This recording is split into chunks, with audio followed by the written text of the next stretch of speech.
الحمد لله الذي شرع لنا أحكاما في كل الأمور وشرع لنا فيما بين الأمير والمأمور ونشهد أن لا إله إلا الله وحده لا شريك له ونشهد أن سيدنا ومولانا محمدا عبده ورسوله وصفيه وخليله بلغ الرسالة وأدى الأمانة ونصح الأمة وكشف الله به الغمة وتركنا على المحجة البيضاء ليلها كنهارها لا يزيغ عنها إلا هالك فعليه أفضل الصلوات وأتم التسليم وعلى آله وصحبه ومن استنى بسنته إلى يوم الدين أما بعد فقد قال جل وعلا في كتابه العزيز وفرقانه الحميد بعد أن أقول أعوذ بالله من الشيطان الرجيم بسم الله الرحمن الرحيم كل نفس ذائقة الموت وإنما توفون أجوركم يوم القيامة فمن زحزح عن النار وأدخل الجنة فقد فاز وما الحياة الدنيا إلا متاع الغرور رب اشرح لي صدري ويسر لي أمري واحلل عقدة من لساني يفقه قولي اللهم لا علم لنا إلا ما علمتنا إنك أنت العليم الحكيم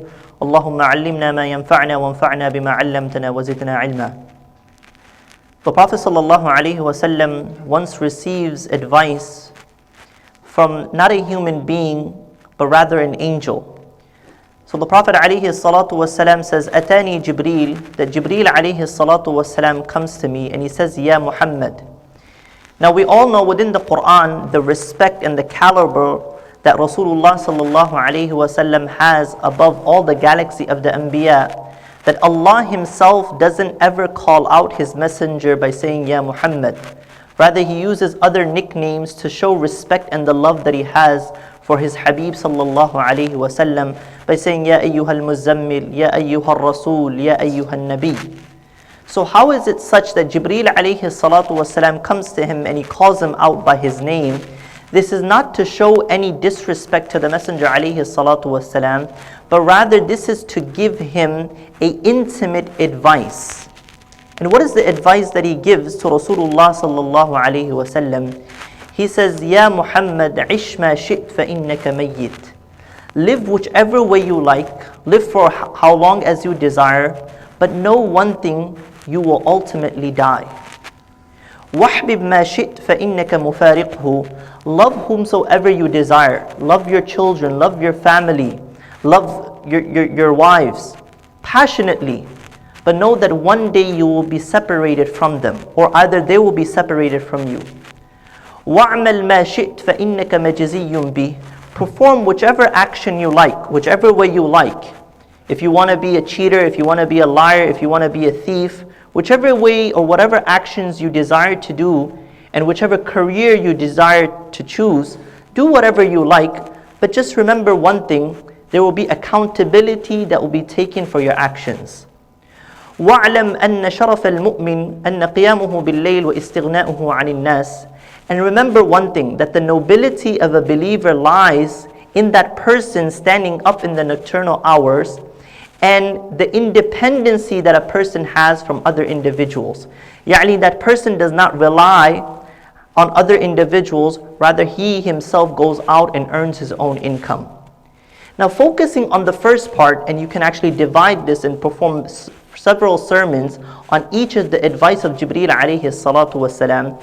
But why is it that Jibreel alayhi salatu wasalam, being his companion, comes to remind him about this? And this is something throughout the Quran that we see. Allah Azza wa Jal in the Quran, in multiple occasions, إِنَّكَ مَيِّتٌ وَإِنَّهُمْ مَيِّتُونَ. He speaks directly to the Messenger alayhi salatu wasalam that ultimately you will die and they will also die.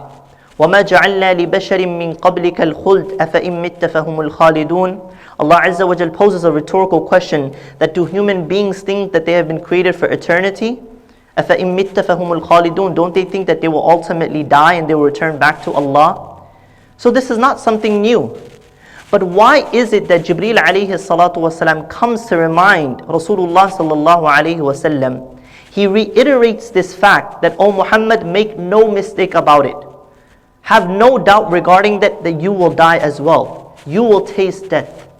And Allah Azza wa Jal in several places within the Quran says, كُلُّ نَفْسٍ ذَائِقَةُ الْمَوْتِ. Every single living creature, every single soul will taste death ultimately.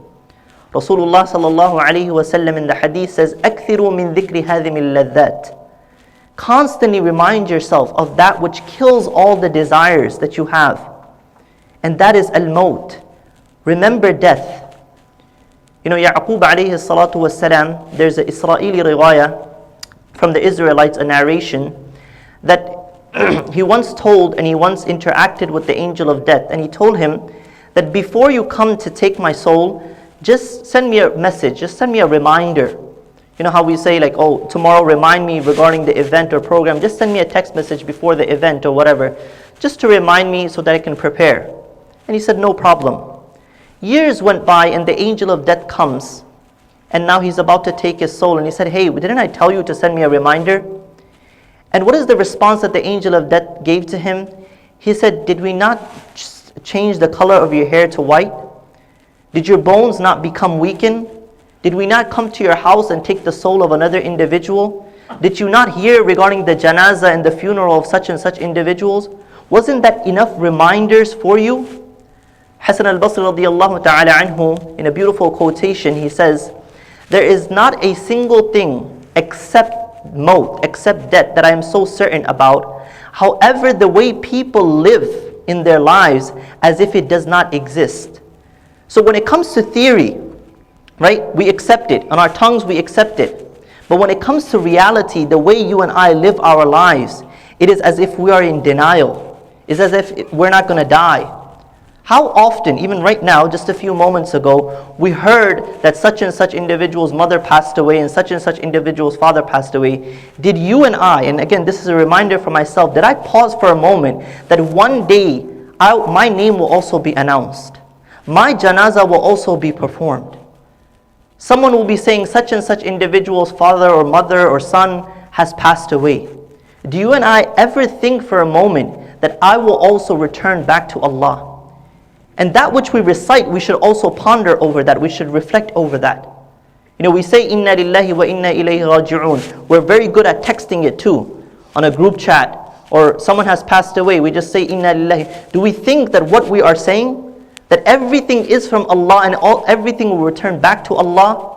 The dua Rasulullah sallallahu alayhi wa sallam stated or mentioned when his son Ibrahim passed away, Inna lillahi ma akhadha wa lillahi ma a'ta wa kullu shay'in indahu bi ajalin musamma, that everything is from Allah and everything will go back to Allah. Everything has been sent for a stipulated time. And the cause we have to remember, why is it that we don't remember death as often as we should be? Why is it that it doesn't impact me when I hear that someone has passed away? Is because the hearts have become hardened. Maymun al-Mihrab, who was the secretary of Umar ibn Abdul Aziz rahimahullah, said that every janazah that I would perform, or whenever I would hear regarding another person's death, it would not affect me. So he went to Hasan al-Basri radiyallahu anhu, and he gave him a couple of things to do. The first thing he said is start performing your prayer with concentration and devotion. The second thing he advised him is recite tilawah of the Quran. And the third, take out a few moments within the day and pause and reflect that what if this was to be my last moment? What if I was to die tomorrow? Every single day a person should contemplate, should take out time to reflect over the maut. What if I was to die? So every single individual will live their lives. And that's the equalizer, right? Today I could be half the age of many of the individuals sitting here, or 1/3 of the age of many people who are sitting here. But I could be gone tomorrow. And that's something that I need to constantly remind myself, constantly repeat and reiterate to ourselves that maut is real, death is real, and it can approach at any moment without any alert, without any reminder, without any messages. You don't have to have white strands on your head for death to approach you. You don't have to be a certain age for you to die. It will come at any moment, at any given time. And what have I prepared before I die? That is the question that you and I need to ask. Tomorrow I'll return back to Allah. What am I taking back? What will I present in the court of Allah? Imam al-Shafi'i rahimahullah ta'ala has a beautiful statement, and I'll end off with this statement. He said, وَلَدَتْكَ أُمُّكَ يَا ابْنَ آدَمَ بَاكِيًا وَالنَّاسُ حَوْلَكَ يَضْحَكُونَ سُرُورًا فَاعْمَلْ لِنَفْسِكَ أَن تَكُونَ إِذَا بَكَوْا فِي مَوْتِكَ ضَاحِكًا مَسْرُورًا. A beautiful statement. And reflect and ponder over this. He said, when you were born, وَلَدَتْكَ أُمُّكَ يَا ابْنَ آدَمَ بَاكِيًا, you were crying, but the people around you were rejoicing. Oh, this is my daughter. Oh, this is my son. He has my nose and he has my eyes. He has my ears. And everyone's smiling. And you're crying because you just came into this dunya and shaitan pinches you and he's introducing himself to you that you have come into my realm. Now you will see how I treat you. You're crying and the people around you are smiling and laughing and they're rejoicing and they're so happy. He said, live such a life. Live such a life that has impact. That when you die, you are smiling because you're returning back to Allah and the people around you are crying. Don't live a life that you were dying. People would say, man, this guy should have died like 5 years ago, man. I don't know how he lived so long. Man, he came back from the hospital. Man, he came back from a heart attack. I don't know how this guy survived. Live such a life that you have impact upon people's lives, that when you die, the people around you cry and they say that you are such a loss and that you are an asset to the community, you are an asset to the ummah, and they cry regarding your death. May Allah Azza wa Jal make us amongst the salihin. May Allah Azza wa Jal give us the ability to remember and take advice and heed from the advice of Rasulullah sallallahu alayhi wa sallam. Wa salli Allahumma barik ala Sayyidina Muhammad wa ala alihi wa sahbihi ajma'in.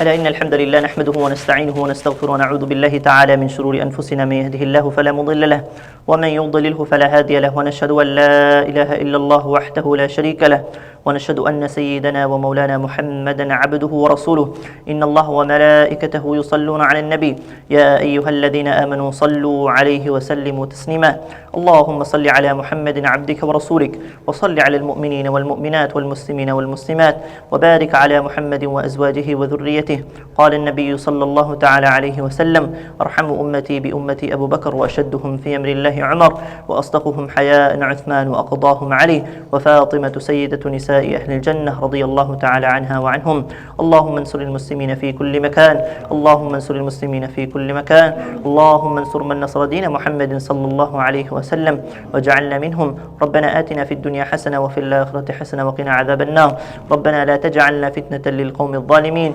ونجنا برحمتك من القوم الكافرين اللهم طهر قلوبنا من النفاق وأعمالنا من الرياء وألسنتنا من الكذب اللهم أرنا الحق حقا وارزقنا اتباعه وأرنا الباطل باطلا وارزقنا اجتنابه اللهم اهدنا واهد بنا واجعلنا سببا لمن اهتدى اللهم اهدنا الصراط المستقيم صراط الذين أنعمت عليهم من النبيين والصديقين والشهداء والصالحين وحسن أولئك رفيقا ربنا لا تؤاخذنا إن نسينا أو أخطأنا ربنا ولا تحمل علينا إصرا كما حملته على الذين من قبلنا ربنا ولا تحملنا ما لا طاقة لنا به واعف عنا واغفر لنا وارحمنا أنت مولانا فانصرنا على القوم الكافرين اللهم اجعل آخر كلامنا عند الموت بلا إله إلا الله محمد رسول الله ربنا تقبل منا إنك أنت السميع العليم وتب علينا إنك أنت التواب الرحيم سبحان ربك رب العزة عما يصفون وسلام على المرسلين والحمد لله رب العالمين أقم الصلاة